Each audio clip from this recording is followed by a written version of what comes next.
Boozehound Entertainment presents A Walk in Darkness.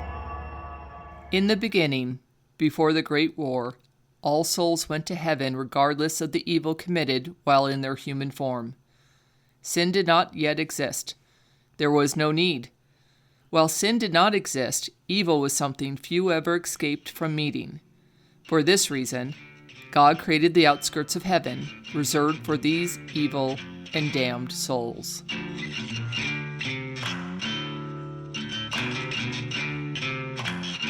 We're searching for the Demonic Testament, a book written by a demon, and you're coming with us.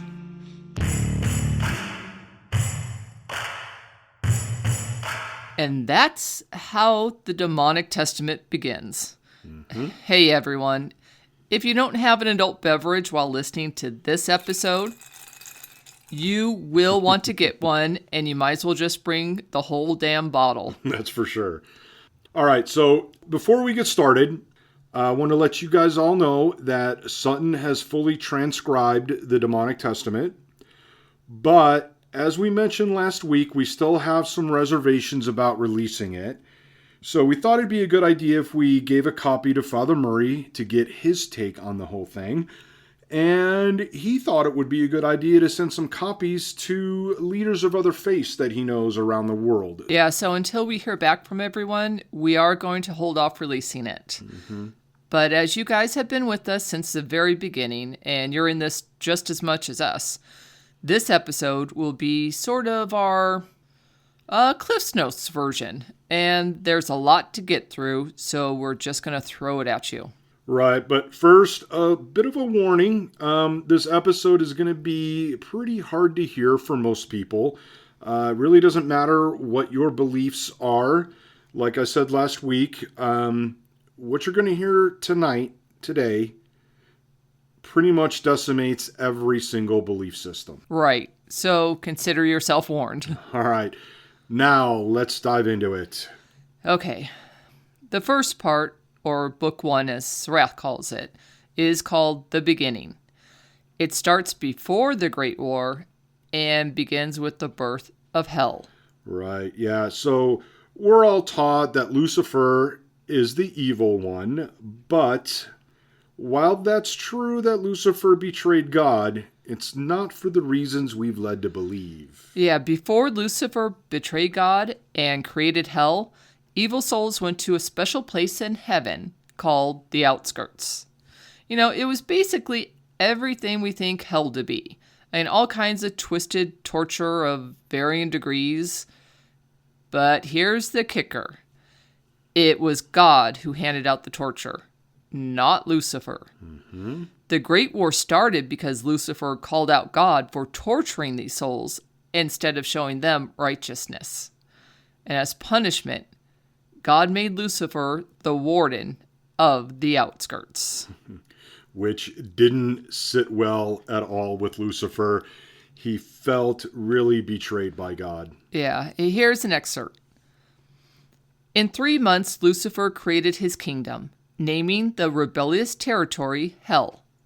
Symbolic gates were guarded by frothing hounds, along with a modest army of disgruntled angels that shared his vision. One by one, Lucifer smuggled the souls residing in the outskirts to the underworld. The venture was tedious and challenging, but he persevered without the Almighty uncovering his deception with the help of alliances he had constructed with angels closest to God. Once the final soul journeyed over from the outskirts into hell, Lucifer self-confessed his independence from God. Fast forward to after the war. Nobody really won or lost, but Lucifer did get to keep his kingdom. But the war wasn't truly over, as both Lucifer and God did everything in their power to fill their respective kingdoms with souls. And according to the Demonic Testament, this was the only time there was ever a battle between good and evil. And this power grab brought on a disturbing chain of events, which the book calls the darkness, or as we know it, the apocalypse. What God and Lucifer didn't realize is that there was a need for balance, and this war caused an imbalance.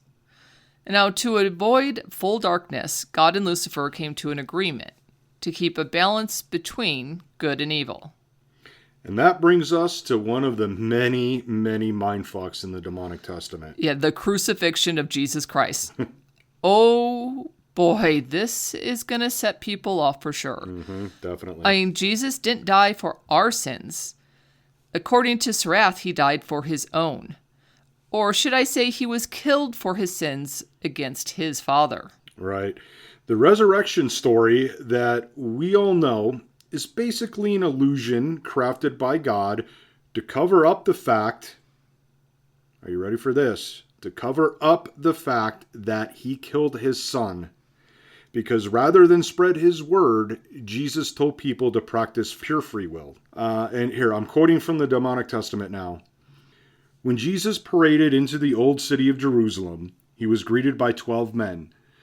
These men professed their devotion, and Jesus named them the 12 apostles of Jerusalem. After a day of exploration and preaching, the 12 apostles of Jerusalem delivered Jesus to a great feast.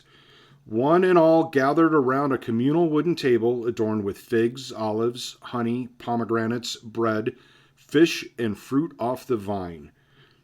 As the last morsels were consumed, the townspeople became sickly, bending over and clutching their stomachs in pain, then plummeting to the ground, mouths foaming.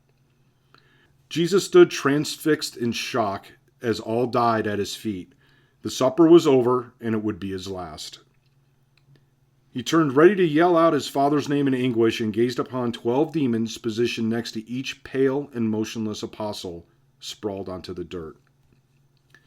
You have abandoned your one task your Father bestowed upon you, said the ones in green and gold robes, while the others in similar fashion dragged him by his wrists outside. Jesus gazed upon a large wooden cross resting on the ground. 2 of the demons placed him on top and held him down, while the others hammered large nails into each hand and foot, affixing him to the cross. Jesus roared in pain as the cross was lifted to an upright position. The Son of God hung on the cross for several days before he released his last breath. 2 of the demons escorted the soul of Jesus to heaven, while the others took his human form, wrapped it in a linen shroud, then placed him in a cold, damp, man-made tomb, barring it from entrance with a boulder.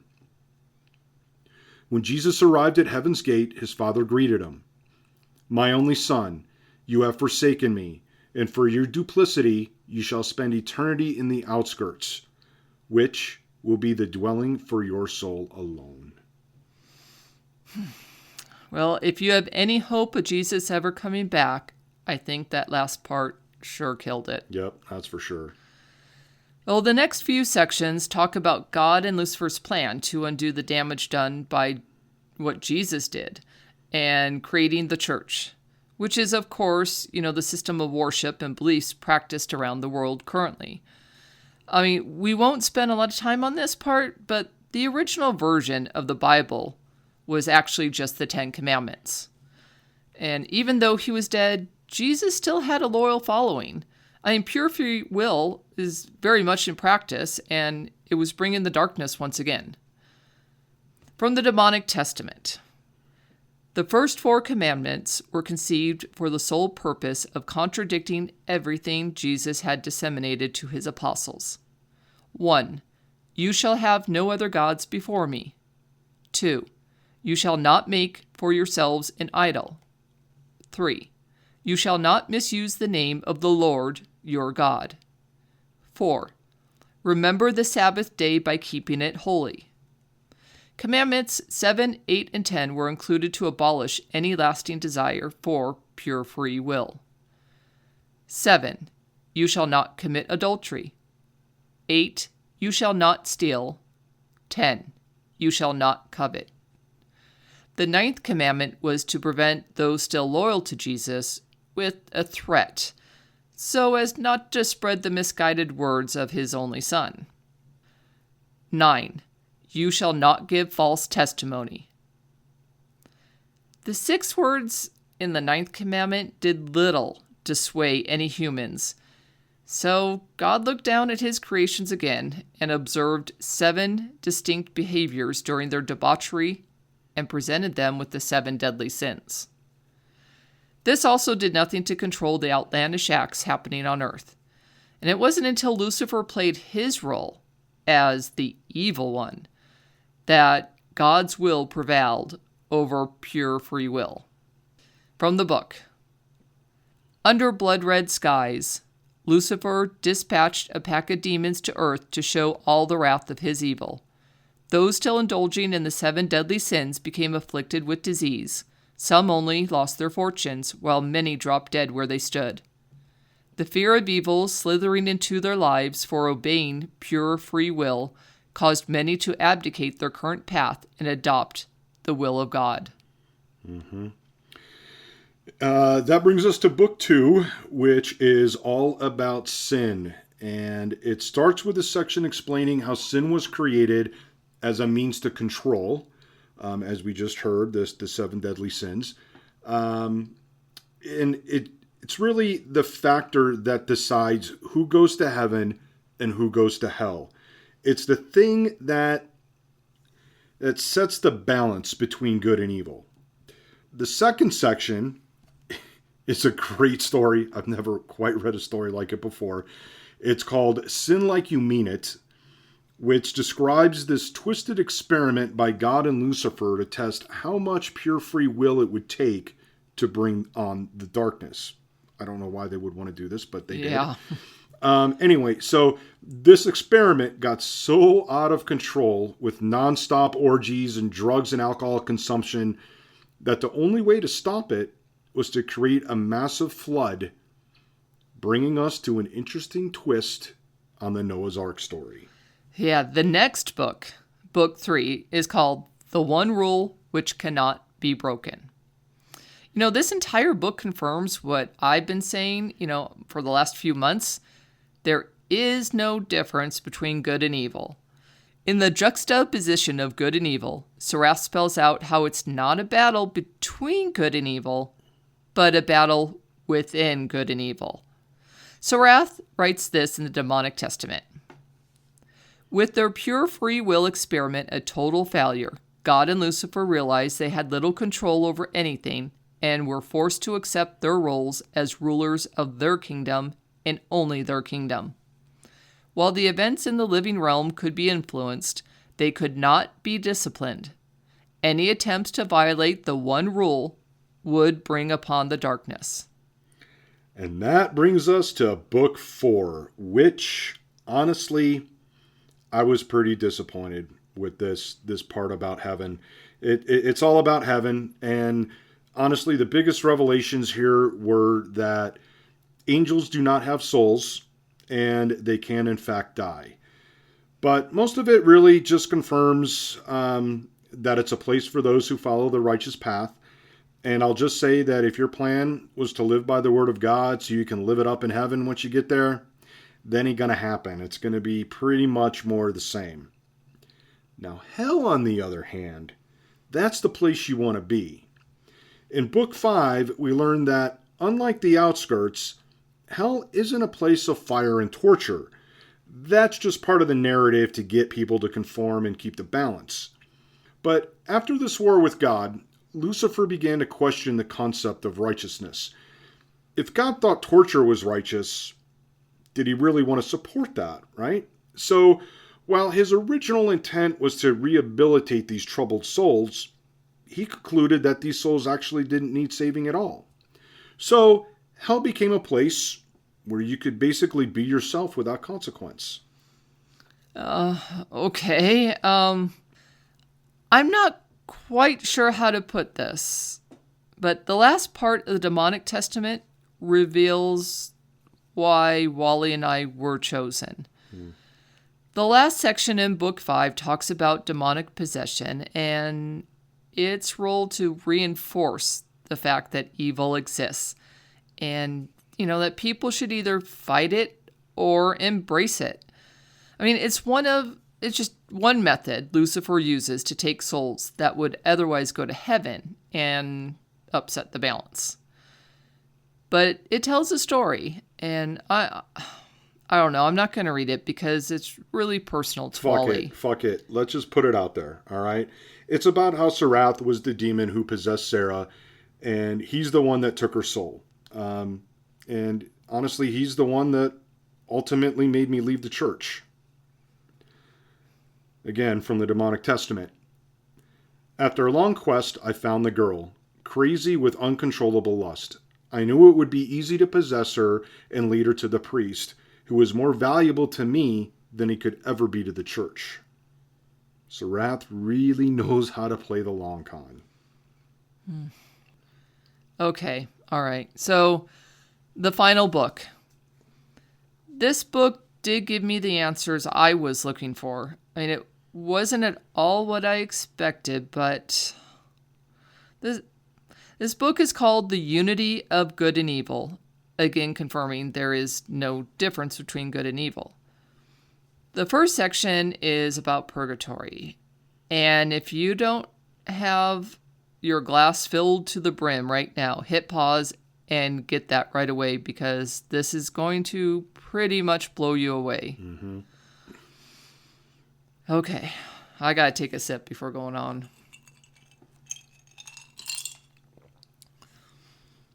Purgatory isn't some realm of limbo. Purgatory is Earth. It's right here where we live. We live our life in purgatory. Yeah, crazy. So, when Gounod said that we get to choose where we go in purgatory, and it didn't really make sense, well, we kind of know now what he meant by that. You know, Earth, as it turns out, is the only place where true balance exists. Everybody is born innocent and makes a choice between good and evil from there. I mean, there's a section actually called Sarath's Adam and Eve. It's a story of Christian and Ariel.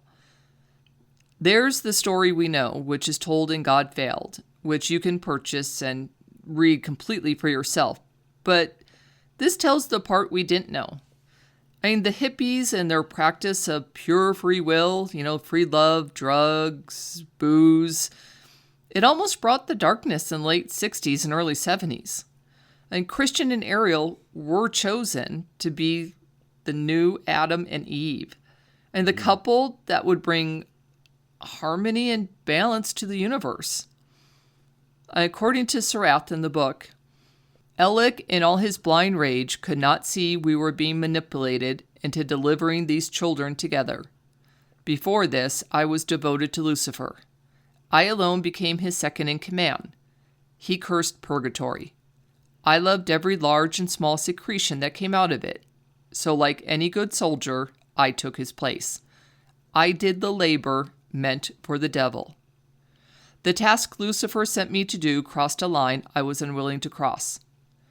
I presented Lucifer the illusion I was playing along, but I knew this assignment would not go the devil's way. There was only one acceptable outcome in my mind. I refined my plan until I could feel its heartbeat in the palm of my hand. It was quite simple.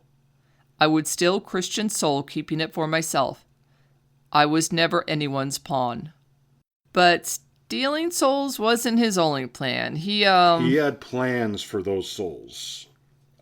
All right, so the same time he decided to steal Christian's soul, he decided to steal Ariel's as well. He wouldn't let Lucifer get either of those souls. So, if you remember from the book, God Failed, it was basically love at first sight for Ariel and Christian. Even through all the rough times, they always found their way back to each other. But the thing is, they never consummated that love. Religion prevented that from happening. One of the numbers we kept seeing pop up was 633. Well, let me tell it. I have to tell this. Just give me a minute.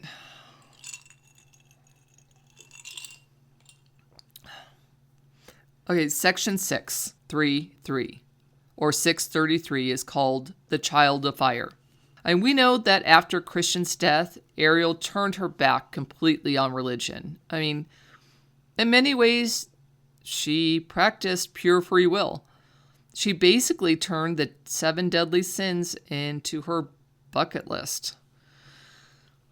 As Wally said, Ariel and Christian never consummated their love, but that didn't stop them from having a baby.